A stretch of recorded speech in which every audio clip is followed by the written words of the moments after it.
Sony have had a very hard time with their phones lately, and although that they release phones every 6 months or so, and the phones that they do release are good, they've never really managed to keep up with the likes of Samsung, Google, or iPhone in reach of that top spot. So here at TechnoOvo, we've not seen a Sony phone for quite a while now. The last one we actually had a decent look at was the Sony Xperia XZ Premium, and that was maybe 2 or 3 years ago.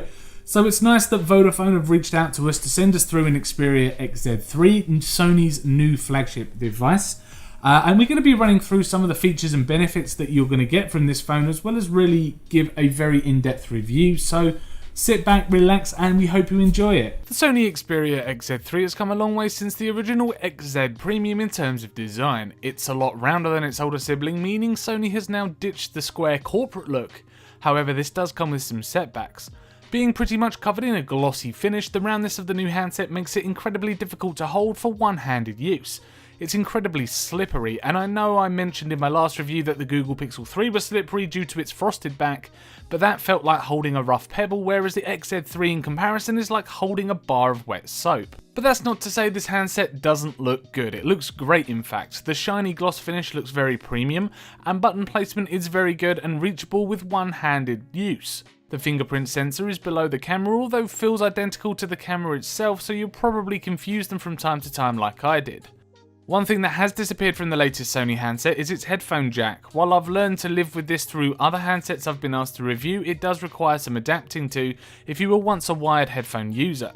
It's annoying for those who have spent a decent amount on a quality pair of wired cans, however it does still retain the USB Type-C to 3.5mm aux port adapter in the box, so you can use that. The lock and volume rocker are down the right hand side, with the lock button being well in reach of your thumb if you use it with your right hand. There is a third button, a shutter button for when you use the camera. It also acts as a quick launch key too if held down. You can access the camera from anywhere, including your lock screen. One feature that feels pretty unique to the Sony Xperia XZ3 is its side sense. This is also where AI learning starts to kick in too. It's a simple feature to use, but it can get a little annoying. Side sense is like a quick menu when on your home screen, double tap either side of your phone and a small menu appears with some of your favourite apps. It's pretty tedious when reading an article or watching a Facebook video, so Sony have included a setting to turn the sensitivity down, but it doesn't really help much. The other alternative is to turn it off altogether. The screen, on the other hand, is one of the best I've seen on a smartphone. Sony have integrated their new P-OLED technology into the device, giving great brightness and very accurate colour reproduction, especially when watching media. It's 6 inches corner to corner with an aspect ratio of 18:9 and sports a QHD Plus resolution of 1440 by 2880. An added bonus is that this screen comes with no notch at all. What more, Sony's visual drivers, Triluminous Display, X-Reality and Dynamic Contrast Enhancer can push the screen to a better maximum height than any competition right now, and that's 1440p with HDR at 60 frames per second, making this screen an absolute force to be reckoned with. With audio, Sony have really thought about how users are going to be listening to their music, YouTube videos and Netflix shows. With the DC-HX enhancement, you can upgrade compressed audio to near high-res quality. It does this by restoring high-end sounds, although it does only work with wired headphones. For you wireless users out there, you got Clear Audio Plus, which optimizes sound sources, and a dynamic normalizer which tries to tackle different volume levels from recorded sources. One interesting feature that I've not seen on other handsets before is the fact that the Sony Xperia XZ3 gives you some haptic feedback in the rhythm of whatever music is playing. It's called dynamic vibration and it's designed for immersion. It works wonders for music and games, but not so much for video. I felt that setting 1 was best. That way vibration wasn't too much, but subtle enough to give you a decent sensation when holding your phone. The phone supports microSD cards up to 512GB and a dual SIM card memory card tray, which is great if you're going to be taking advantage of that awesome 4K camera on the back. It has an IP68 rating, so it's water and dust proof, and also covered in its entirety in Gorilla Glass 5 for added drop protection. So under the hood you're going to find a Snapdragon 845 processor. It's a brand new processor and it's clocked at 2.7 GHz on over 4 cores and 1.7 GHz over the remaining 4 respectively. Now there's also 4 GB of RAM under the hood as well, which is very strange because the Taiwanese model, the model that's released in Taiwan, has 6 GB. Apparently, according to GSM Arena that we've read, it has 6 GB. I'm not sure why they haven't sort of translated that over into the Western world, but the phone here, the Wii got sent through anyway, has 4 GB of RAM inside. It's powerful enough to keep up with any kind of multitasking you want to do on the phone, whether it's work-related, social media, video consumption as well. It can do everything, and I never really felt that the phone had any kind of slowdown at all. It comes with Android Pie from the box, which is Android's latest operating system, but it is covered with Sony's own Xperia UI, which doesn't really stray too far from stock Android, but this is definitely a personal preference on how you prefer your Android to display. Geekbench 4 actually threw back some pretty interesting results as well, with a single core processor coming out at 2319 and a multi-core processor coming out at 8760. It can easily handle as well gaming thanks to its graphics chip inside. Anything from Fortnite, PUBG Mobile, Asphalt Racing, Monster Hunter Stories. You can throw any kind of games at it. Even Pokemon Go runs ever so smooth on this phone. So you can throw pretty much any mobile game out there at the moment at this device and it works. And it actually looks really nice too, thanks to the POLED display and the better color saturation, wider viewing angles as well. Very, very good experience playing games on this phone. The device runs off of a 3300 mAh battery and a whole host of power saving features named Stamina Mode. This helps the battery life by only using the functions that the phone needed to function. I was able to get a good day's use out of this phone before having to put it on charge overnight for the following morning. If I was a light user, however, I could have easily got maybe a day and a half from this device. There's a fast charging feature for those needing a quick top up on the go, and Sony's Stamina Mode protects the battery by reducing the time it takes to get the phone to 100% if the charger is left in for long periods of time overnight. The AI feature on the Sony Xperia XZ3 detects your regular patterns and times the 100% battery target for then. Sony do offer wireless charging as an alternative and also supply a USB Type-C charger in the box as well. Sony have gone down the route of only sticking a single camera on the back of their device, which for such a new handset is kind of strange to see. However, photos that you can get from the Sony XZ3 are good, but they do lose out to the likes of the new Google Pixel 3 and Huawei Mate 20 Pro. In broad daylight you can get some pretty decent results. Images can look sharp and full of detail for various different types of shots. The bokeh mode, which came pre-installed on the phone we were sent, produced some sharpest portraits, but was really not as good as competitor handsets from Samsung and Google. Again, the 8x digital zoom did not perform too well in any conditions. However, where this phone really fell down was with its dynamic range.